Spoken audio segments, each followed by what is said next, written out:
welcome back to another episode of The Bryce is Right.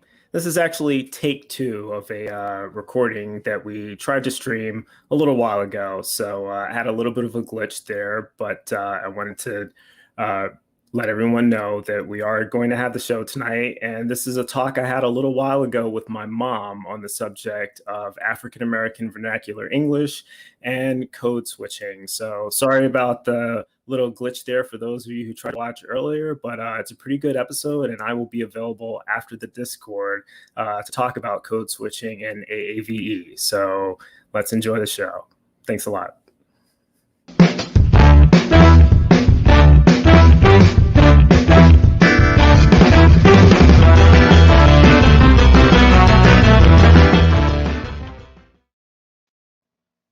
Hello, everyone, and welcome back to another episode of The Bryce is Right. I am Bryce Aroni, and as always, I'm an advocate of skepticism, critical thinking, positive atheism, secular humanism, and all that stuff that you've heard me talk about a million times. And today I have a very special guest on.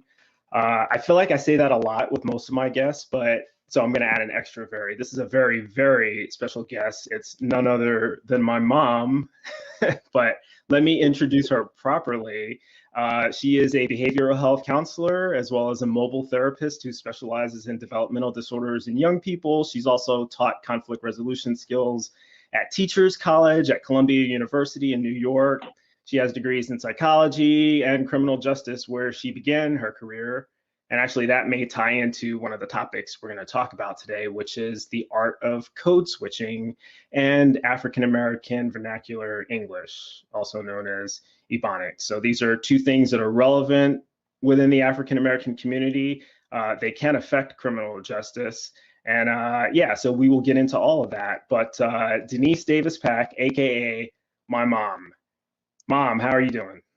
I'm fine. I'm fine. Now that we finally got it all together, I'm good. Yeah, How about you?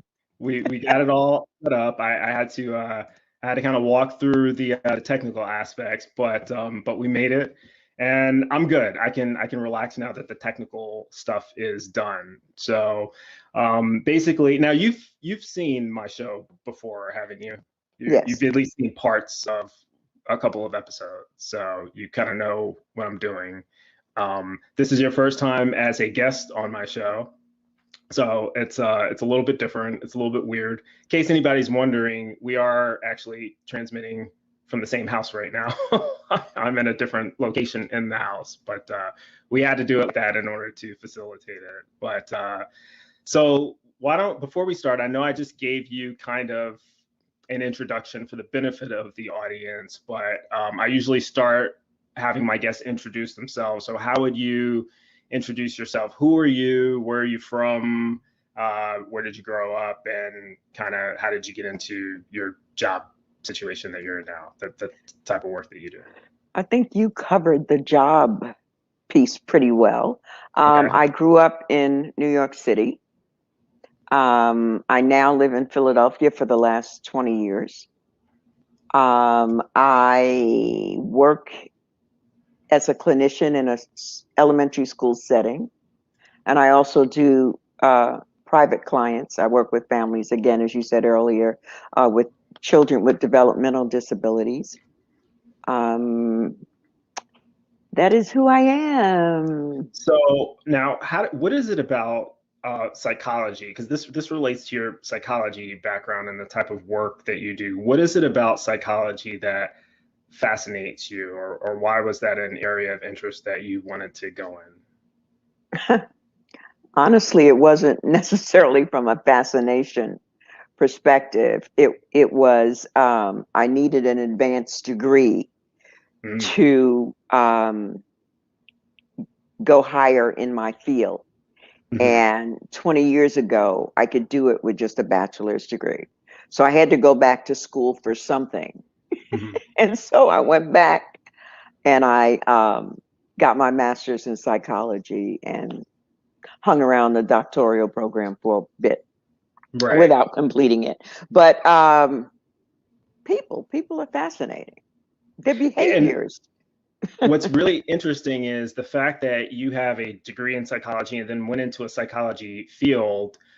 in some ways I kind of followed in your footsteps. I mean, I have a bachelor's in psychology, but we can talk psych with each other, you know, and we have a lot of I don't know. I feel like I have an interest in it, but I refer to you a lot because you're familiar with, you know, developmental disorders. You're familiar with, you know, ADHD and PTSD and all of these different conditions that people have, which I end up talking about. So I feel like it kind of gives us something to talk about. It's on the one hand, it's a little bit of a coincidence, but on the other hand, it's kind of cool that I have somebody like in the family that I can talk psychology stuff with. So maybe Well, the that's feeling is mutual, my son. so.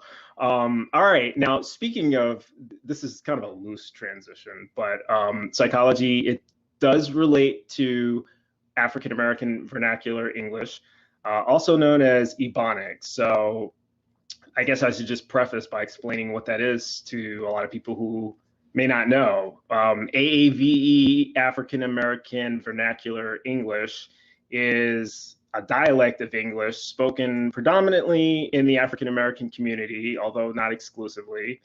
And it kind of has its own grammar and its own rules. I probably should be putting these banners up here, but yeah, it is a dialect of English, and it kind of took us off guard when it was first proposed as a dialect. But I guess one of the ways to look at that is, you know, people have often perceived it to be just incorrect English or, you know, ignorant sounding without realizing that it has grammar to it. It has a structure.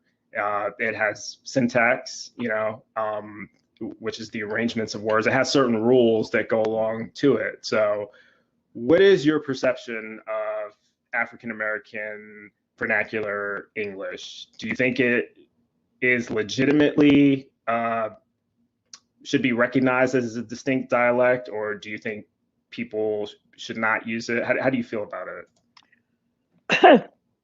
Well, I think as an African American, you know, I switch vernaculars all the time.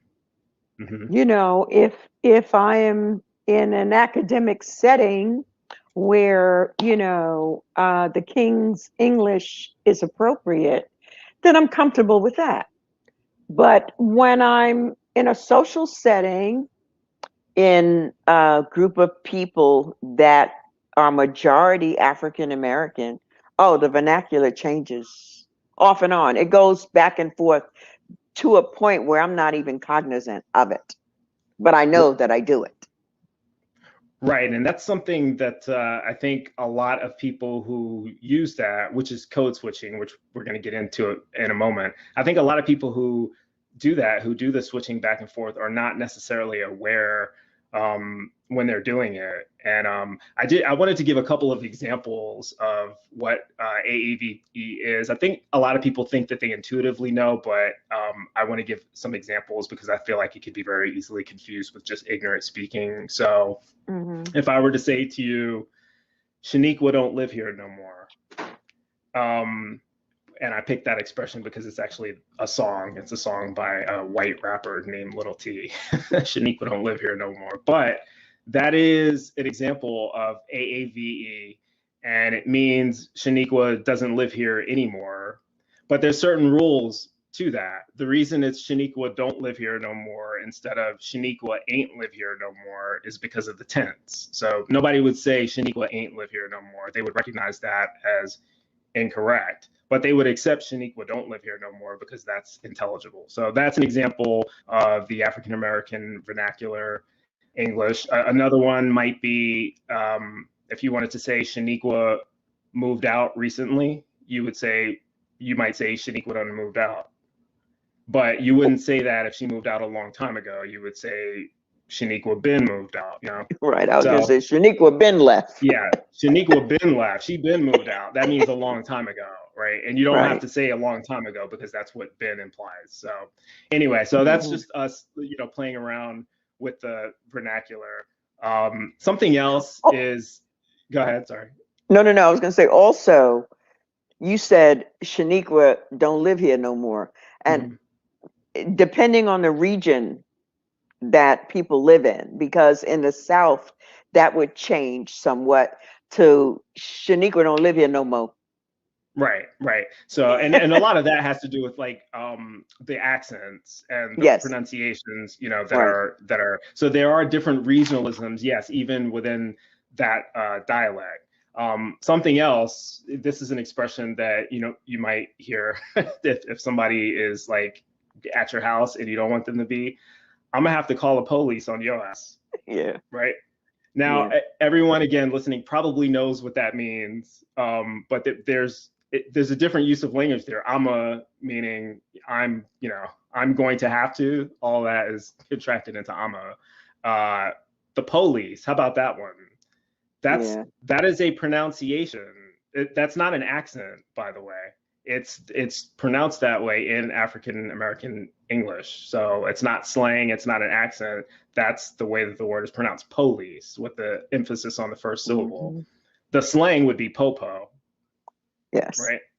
Mhm. So But again, yeah, it's all connected to who you're speaking to.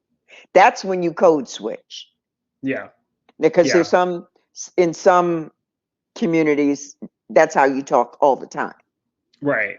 And we watched a great video, a YouTube video on this recently, which is kind of what I think inspired the conversation. The video is from a website called Lang Focus, and I'll have the link for that in the description as well. But it's a the gentleman basically gives a breakdown on some of the rules and the grammar and syntax of the dialect and what makes it unique and Yes.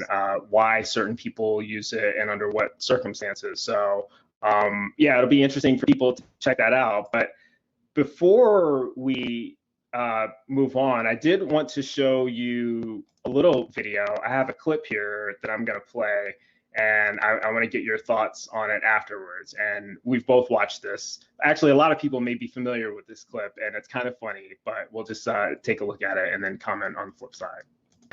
What really happened on that Thursday here at Augusta High School that led to Chris Wood's death? The fuck is that? Shit! I'm dying in this fucking country ass fucked up town. Shit flying in my mouth. The fuck? I can't see pollen. Let's get the fuck out this country, motherfucker. I can't even see me.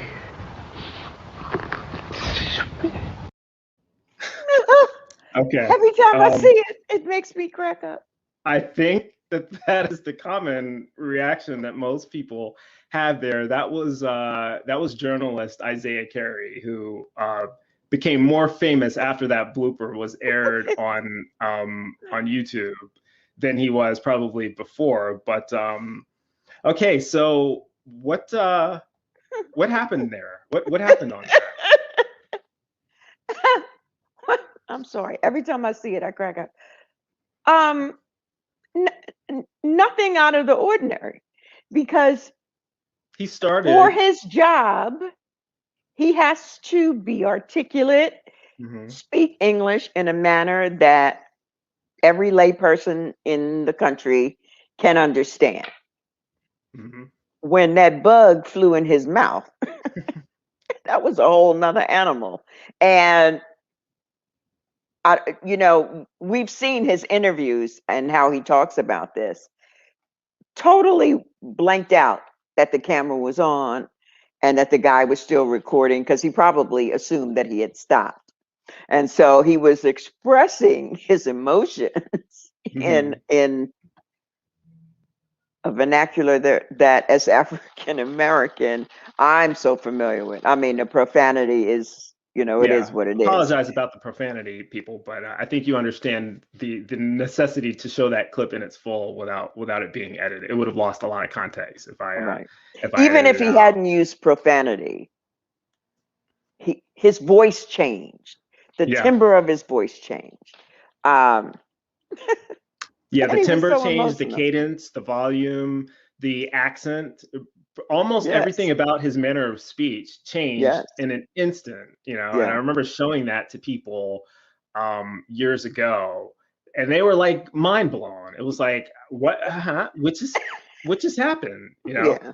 that was their reaction. White people mostly, not black Mm-hmm. people. I don't think had the ones that I talked to. They didn't have that reaction. They thought it was funny. Mm-hmm. Everyone thinks it's funny, Yeah. but they understood it for the most part. But a lot of my white friends were just shocked. They couldn't believe that he really sounded like that. He really spoke that way, you know, and that got me wondering, you know, why? Do you think that black people who speak that way only ever speak that way?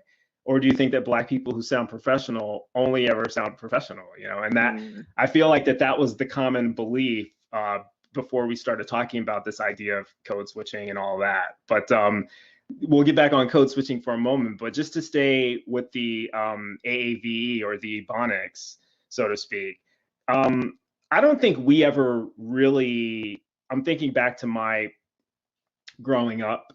Well, actually, let me talk about your growing up. What was the natural dialect when you were being raised in your household? What was Well, the expectation? my mother did not allow us to speak improper English. And so she had things to remind you that you weren't speaking proper English. Things like if you said, where is something at? Her response is behind that preposition. So, you could never really get away with that. And I think it was because, my mother was born in the late 1920s. And that was a time where Black people were migrating to the North. And in order to be accepted by white people, they didn't want to sound like ignorant Negroes, because that would have been the term that they used at that time. And so she did not allow us to engage in that language for long periods of time. Now, after we got older, and I think she realized that, okay, they have the message now. You travel in circles where everybody is not Black. So Right. you have to adapt to the environment that you are in. And that means language.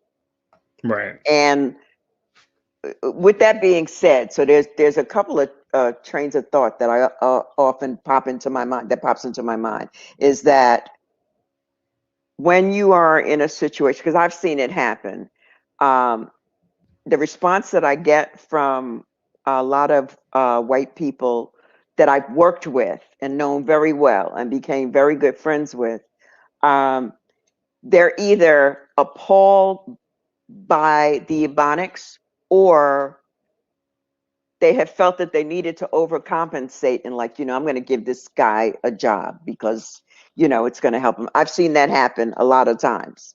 Hmm. Yeah, I've So, seen that happen. so And I always thought that, I don't know, depending on where you are, that's the language you use. For example, I have friends from the Dominican Republic. I have friends from Costa Rica. And when I'm in their presence, although we're speaking English most often, I always feel comfortable throwing a couple of phrases in Spanish Spanglish. into the mix. Yeah, Mhm. Spanglish. Yeah, So I don't which is know. another form of code switching, by the way. Spanglish, just if we want to call that a dialect in and of itself, that's half English, half Spanish, Yeah. mutually eh, intelligible by the speakers. Yeah. Yeah. So now you didn't grow up with, you grew up being corrected where standard English was kind of the expectation in the household, and you kind of gave the reasons. There's a historical context to that. There's a generational necessity for that, or the perception in that generation was that this is necessary in order for Black people to be successful, right? From my mother's perspective, my father, no, not so much. Right. Well, So that so was weird. you grew up where that was the expectation. Would you say that you impressed that upon your children as well? I probably did. Come on. Yeah, And you don't, yeah, I'm sure. yeah, and it's funny because a few moments ago you used an expression, you used an example I didn't know you were going to bring this up, and you didn't know that I wrote this banner, but I had this already written out because you've told that to me many times, and I've Oh, used that really? as an example. Uh, yeah, yeah. Where's I, this at? It's behind the preposition. And so that's the kind of answers that I would get if I asked a question that was improperly formatted in non-standard English. You wouldn't get an answer. You would just have to correct yourself, and then you would get the right answer, right? yeah, Here goes another one. That one was his, but he took mine's. What's your response to that? mines are in the ground. How did I know that? How did I know that? Yeah. So yeah, this I is an got that from my example. mother because you couldn't say stuff like that. Yeah, and I got it from my mother because I couldn't say stuff like that either, All right. right? Well, So again, I think the general premise of all of that teaching was to prepare us to go out and function in any setting where we feel comfortable and the people in our presence feel comfortable. yeah, yeah, I agree. And it's almost like, you know, and it made me think of an example.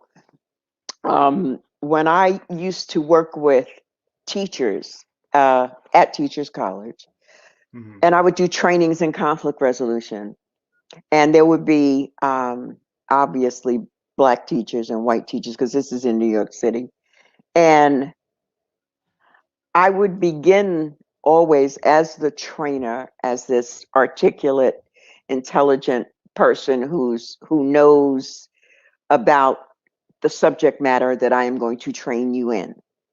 But as I looked into the audience and I saw the black faces, Hmm. you know, I knew that I had to blacken up a little bit and speak in a manner to let them know that I didn't forget who I was.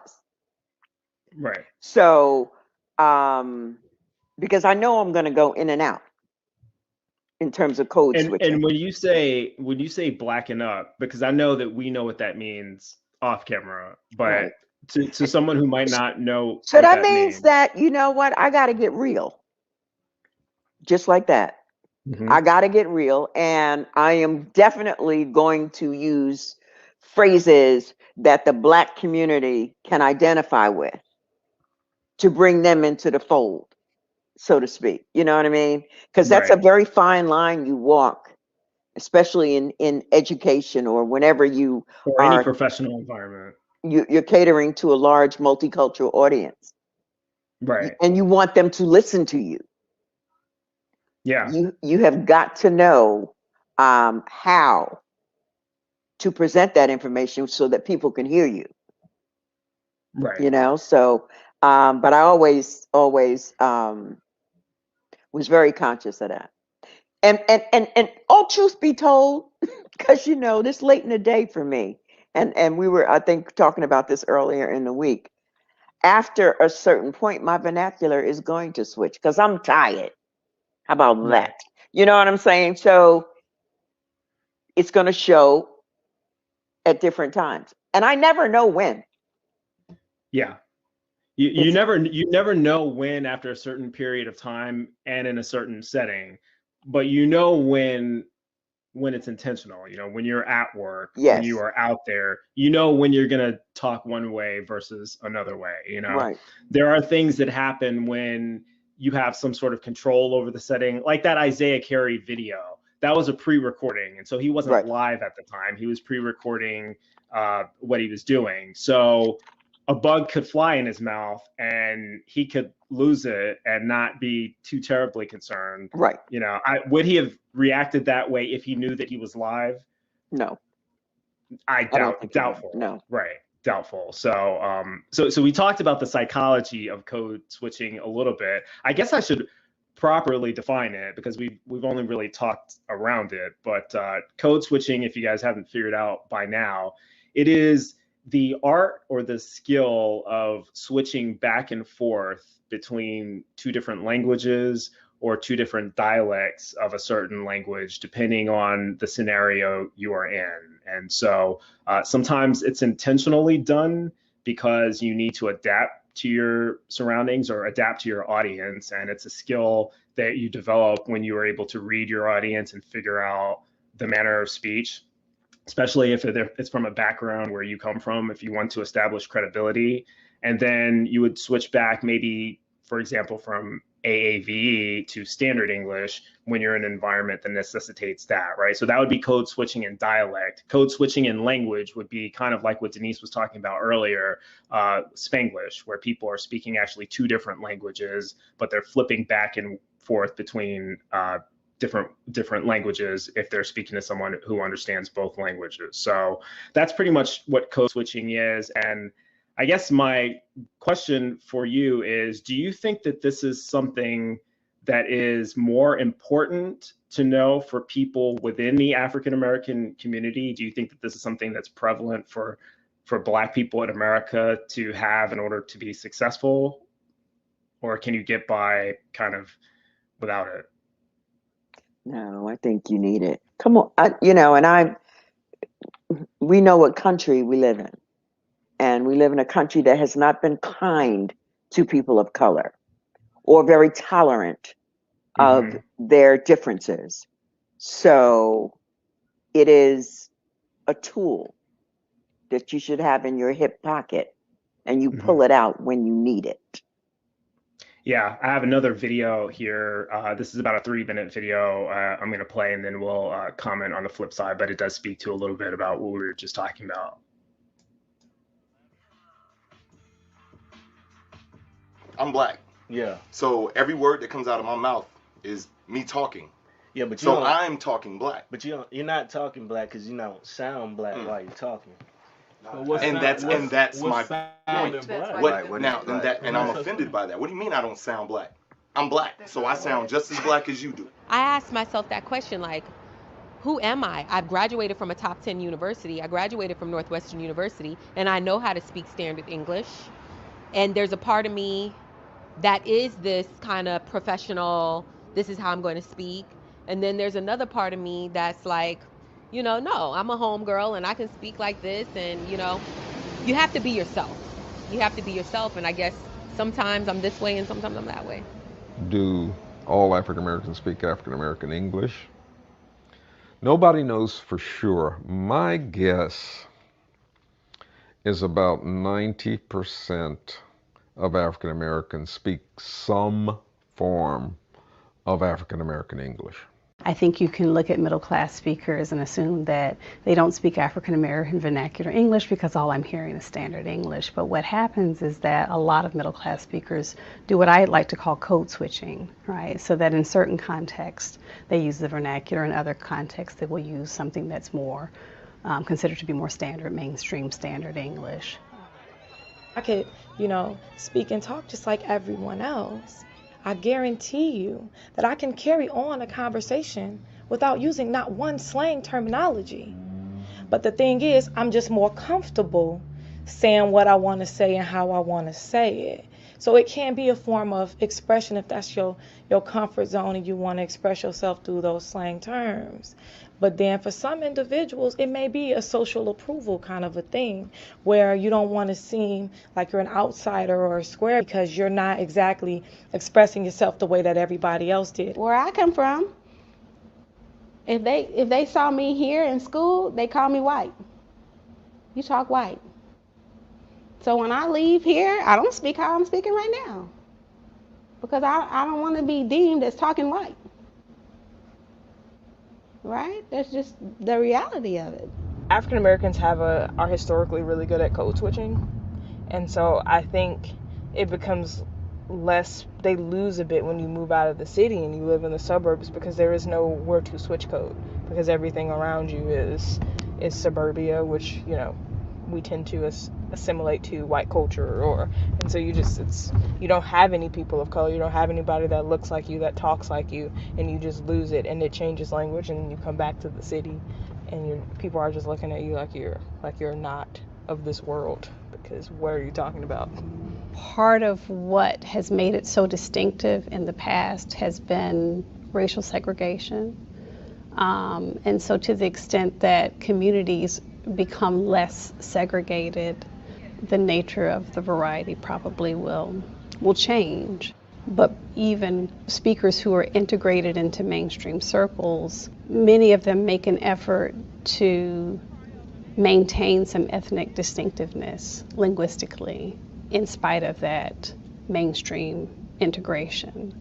And so I think to some extent there will always be, distinctive ways of speaking by and among African Americans.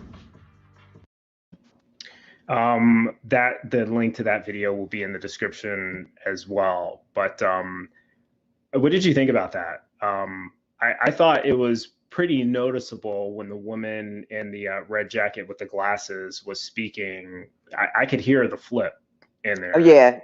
The second prominently. half of the conversation. Yeah, and it was clear that she was doing that intentionally, Yes. for emphasis. But if someone had heard her speaking that way from the beginning to the end, they might otherwise assume that this is the only way that she can speak, Right.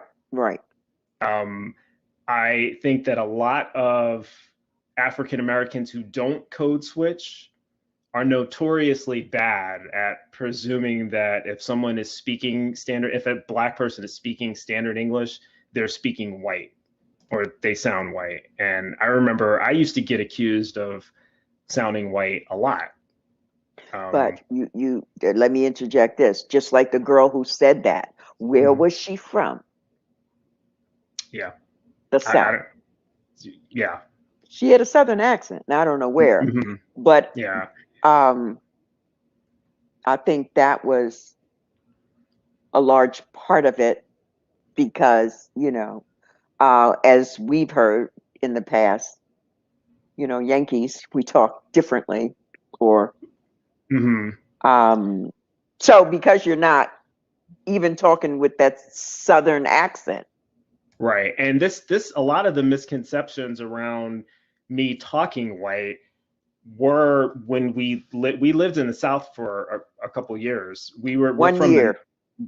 Well, I've lived there longer than that. Oh, because you were on base, yes. Right. So this was a recurring theme for me when I encountered African Americans who were not affiliated with the military, but just locals in Georgia or wherever the case may be. A lot of people would it was clear that they thought I talked white, and certainly that year that I went to school down there, everyone thought I talked white, the Black kids, the white kids. It was a very segregated school. And I say that in the, yeah. And no one believes me, by the way, when I say that. I went to school in high school in the 90s, which obviously legal segregation ended in the 60s, with the Civil Rights Movement and all that, Civil Rights Act and desegregation. But in reality, it was still practice. And I suspect possibly in some places still is practice in certain areas unofficially.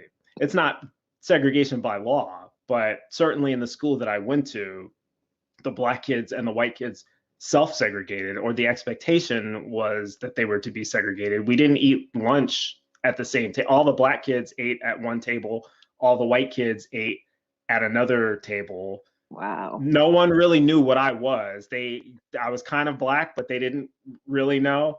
I ate at both tables. I didn't follow any of the protocols, So they were very already confused by me. I didn't speak the same way that they did.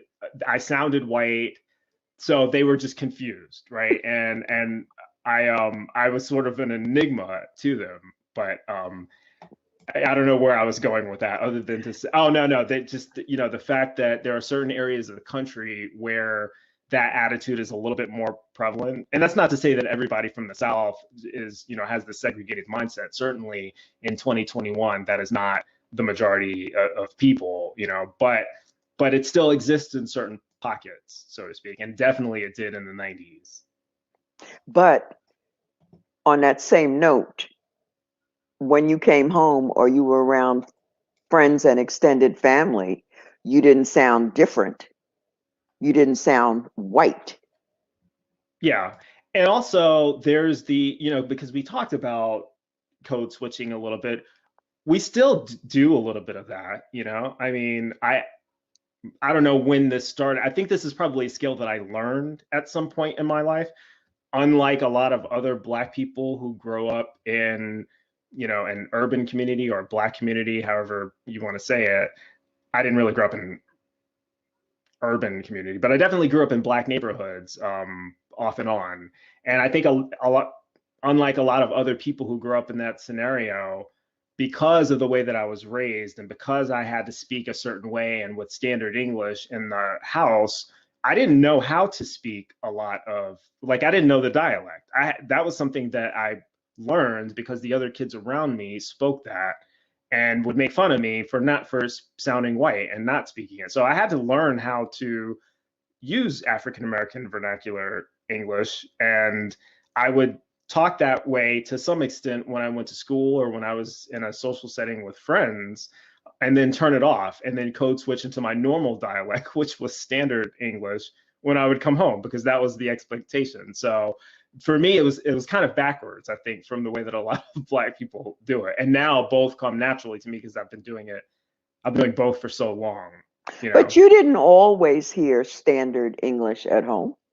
Correct. We heard it was something of a mixture, right? It wasn't so it wasn't street AAVE, it was modified AAVE. It was the type that you could get away with in the house, but still enough to have the sort of influence and the cultural influence that we have just being around a lot of Black people, I think I'm thinking back to, not family reunions, but get-togethers where it would be mostly Black people. There was always one or two white people there, but mostly Black people. And our use of language was certainly not the way that you would speak if it was a fully mixed, environment with people you were not related to, right? Mm-hmm. No, that's true. Yeah. And so I don't know. I think that growing up in the military as well, I didn't grow up in the military, but having had a long military career where you have people of all different backgrounds, that was an idea that was resurrected a lot. I would encounter people and they would invariably wonder where I was from, what kind of neighborhood I grew up. I don't sound like, in their minds, I didn't sound Black enough to be Black, and so I would have to explain, but I didn't know how to articulate it then. I didn't know what code switching was. I didn't even know that I was doing it at the time. So it was frustrating for me, just at certain periods of my time until I learned actually what it was. But and I think you made the point a little while ago. I asked you if you thought this was something important that African American people should know. And you said, yes, it's a handy skill. And I agree with that. I think we used to think that, or the previous generation thought, Black people should just learn how to speak in the standard English and not use AAVE as a dialect. We should that should die. And it should go the stigma attached to it. And now that, like sometime in the 80s, giving label to it, Ebonics, calling it Ebonics. And when I first heard that, I thought it was ludicrous. I was like, are you kidding me? So now we're giving carte blanche for people to speak in slang. That was my immediate thought back then. So now I think, like I said earlier, you have to have the ability to do both. Well, you know what? It depends on the circles in which you want to travel. You know what I'm saying? You could not do it. Now, like, for some reason, this has been popping into my head the whole time. I started thinking about rappers who stay in the slang mode, stay in the Ebonics mode, but they have millions of dollars. So I don't think anybody cares that much. Yeah. But what that led my mind to, and this is a conversation for another day, another time, when I see young white boys and Latino boys speaking in AVE, and I'm thinking, what is your goal? What is your goal? What are you hoping to achieve with this? So it's an interesting phenomenon. Now, are they speaking it because they're emulating it, or did they actually grow up in an environment where that's the way that they were taught as well? Because It I think could the be natural all of the above. assumption, This is right? Philadelphia. I hear strange things from strange people I think all the the time. assumption that most people have, if they see like a white kid or a white person speaking AAVE, the assumption is that they're just copying, or they're emulating, or that they're cultural I don't know. appropriation, or whatever the case may be, without realizing necessarily that there are white people who grow up in the hood.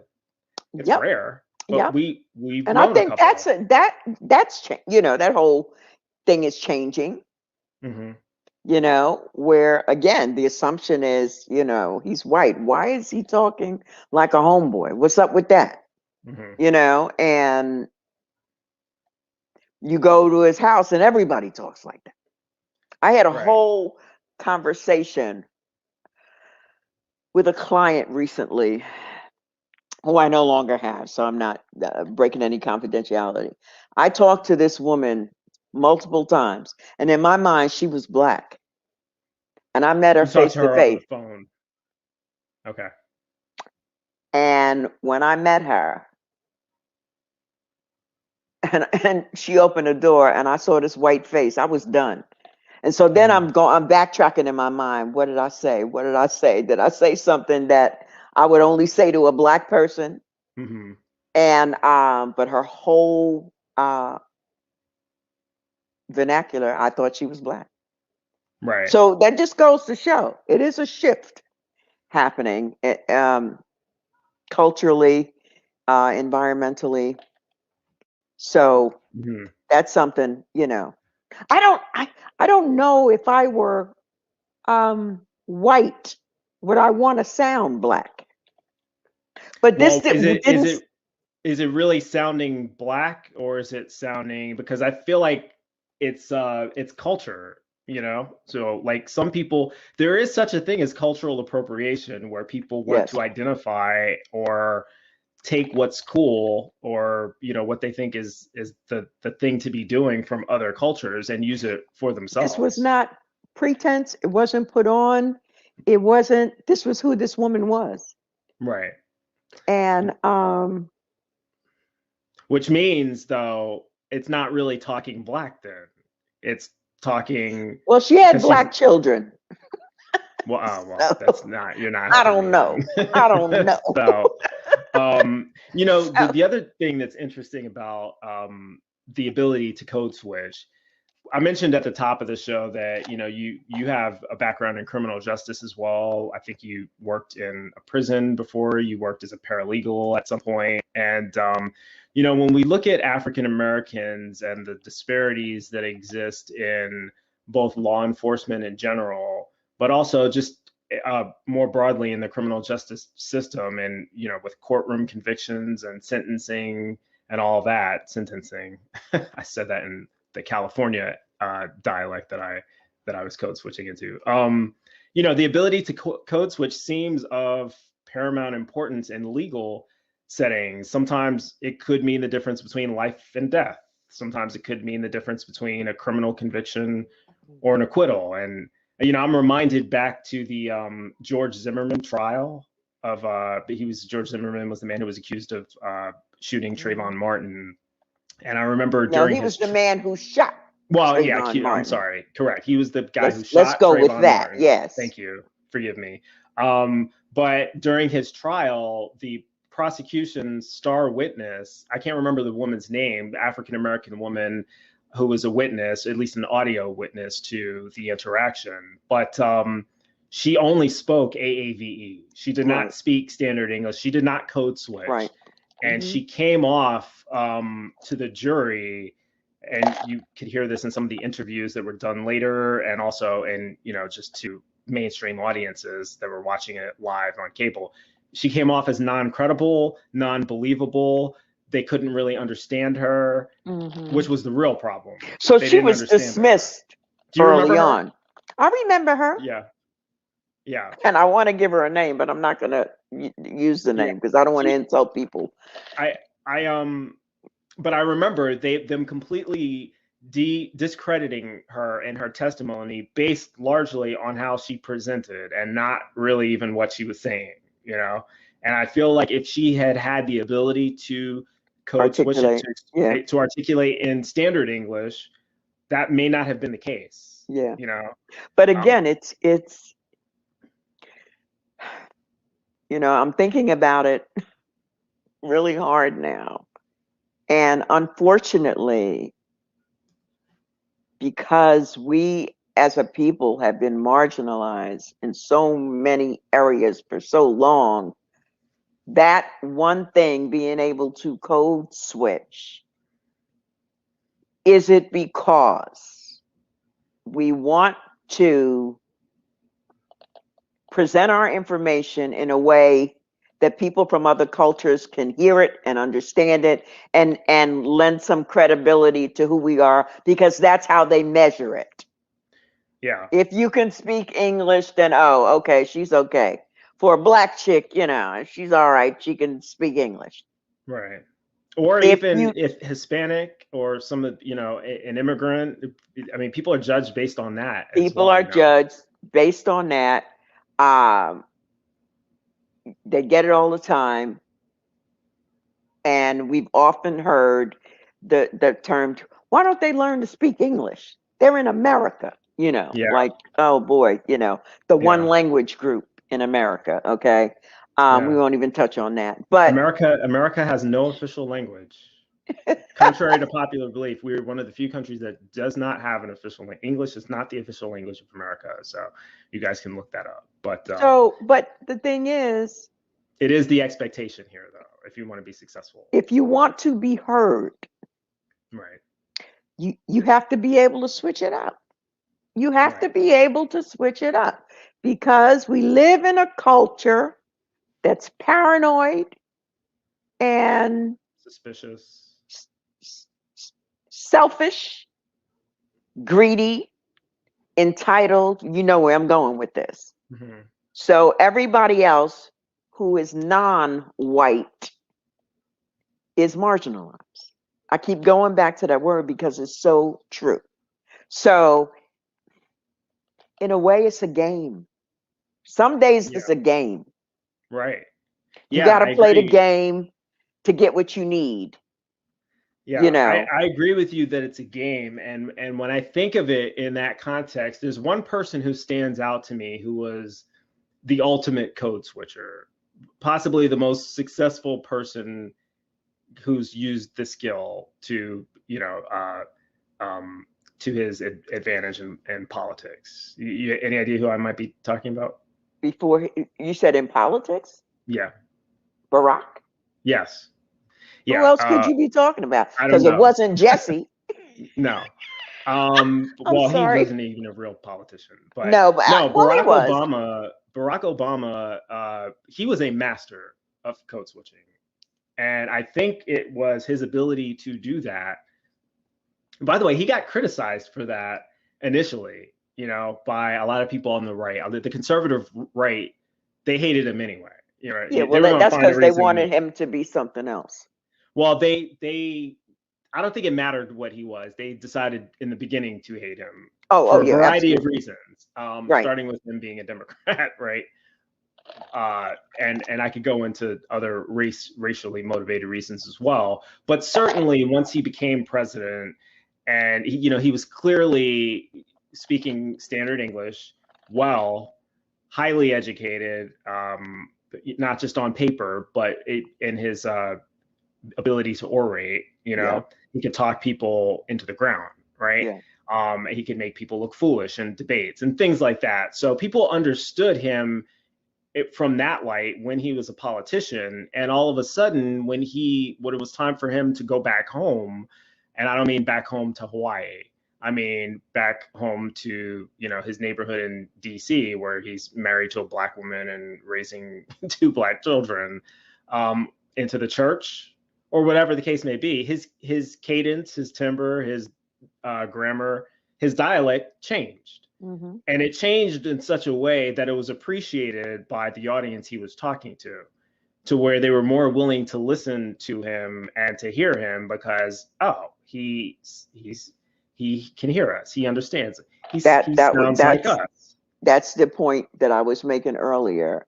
And it is imperative. You cannot go and work with people from different cultures, and there are Black people in your audience, and not code switch to, in a way, provide a sense of comfort.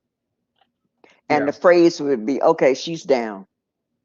Right. You know what I mean? It would be, oh, okay, she gets it. She's cool. Because I've heard that before from people that I've worked with,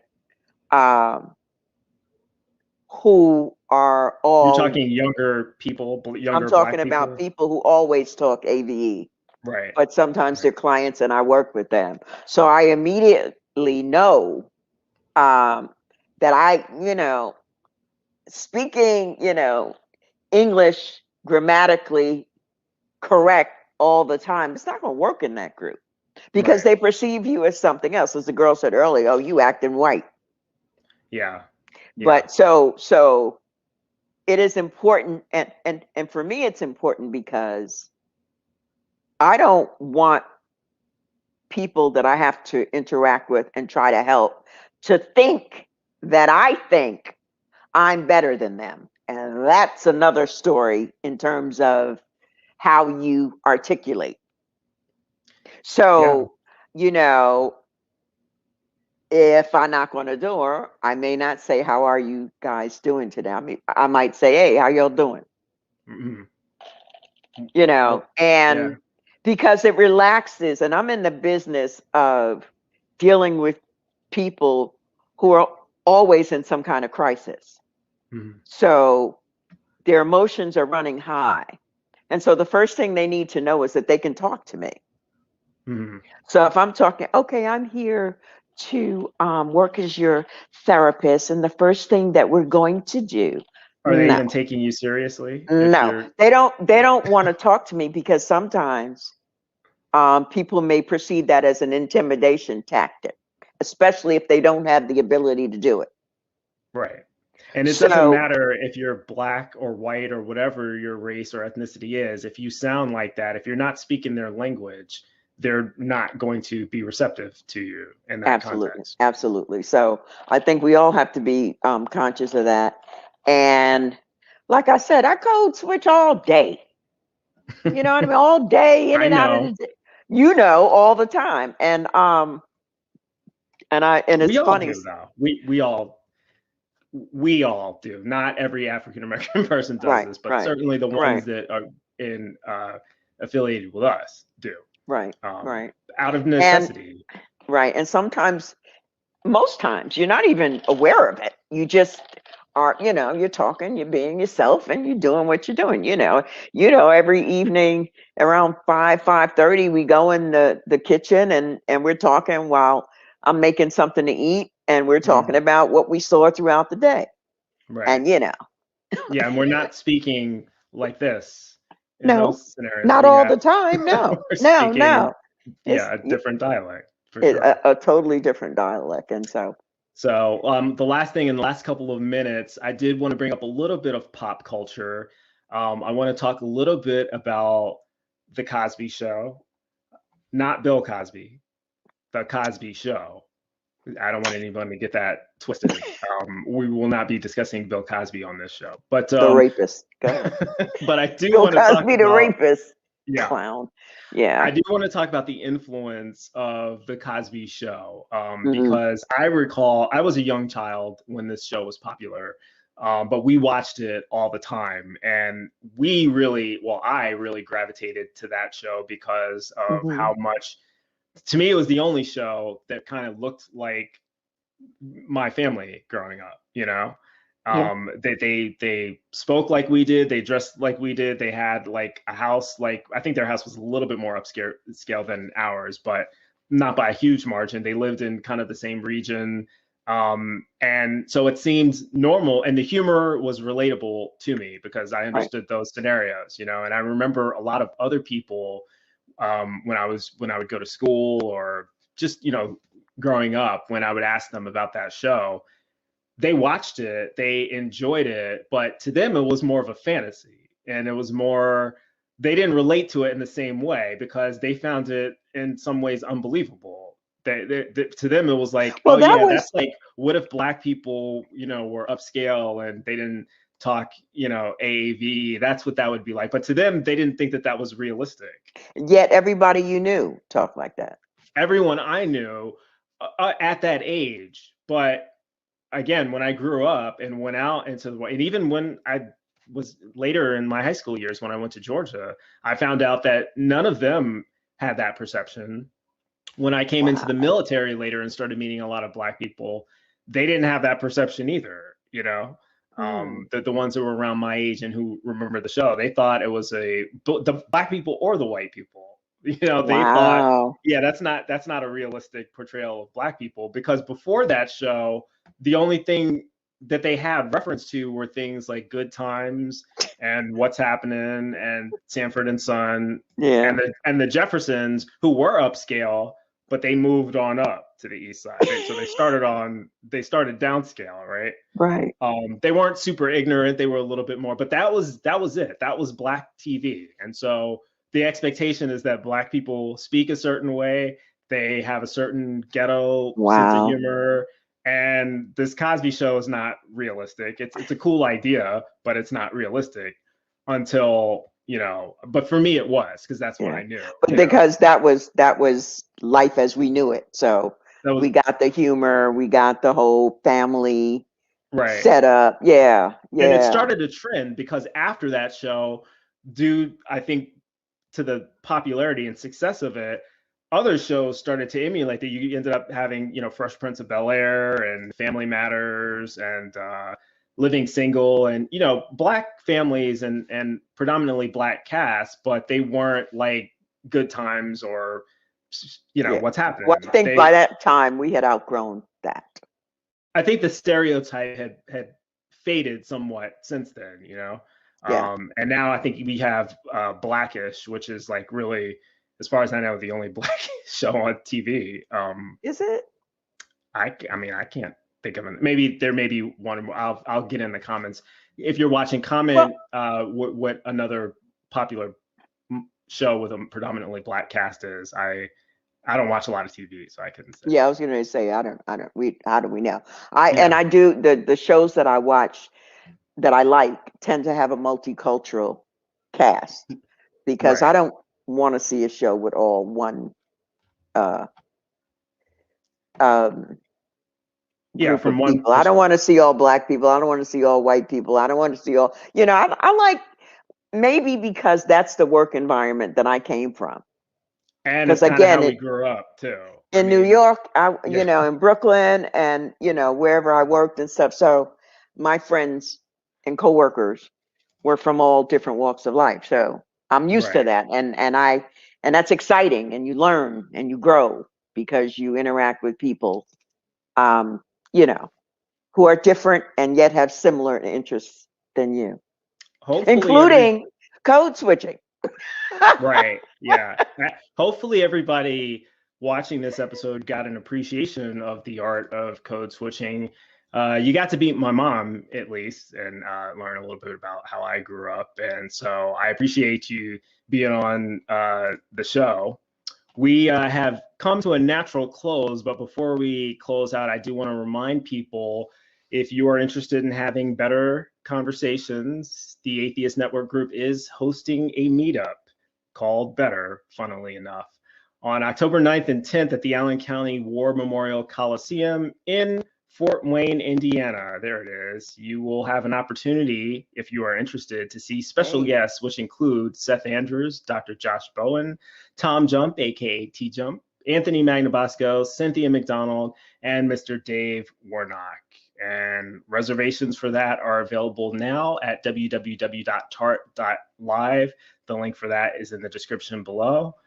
And yeah, I hope to see you guys there. I would like to thank my mom, Miss Denise Davis-Pack, for thank you joining for having us. me. Hopefully, sometime in the future when we think of another great topic, we won't hesitate to have you back. So and I will answer the call. Awesome. You know what I'm saying? Yeah. Awesome. So yeah, we look forward to that. And for you guys watching, don't forget to like, please, first of all, I cannot stress enough, the more you like our videos, the more it helps us. And subscribe to Tang, the Atheist Network group, for more awesome secular content. I will be on again next Tuesday at 9 p.m. Eastern Time. And for Oz, producer Wes, and Sunny Shell, my name is Bryce Aroni. Have a good morning, a good afternoon, and a good night. I'll see you next time on The Bryce is Right.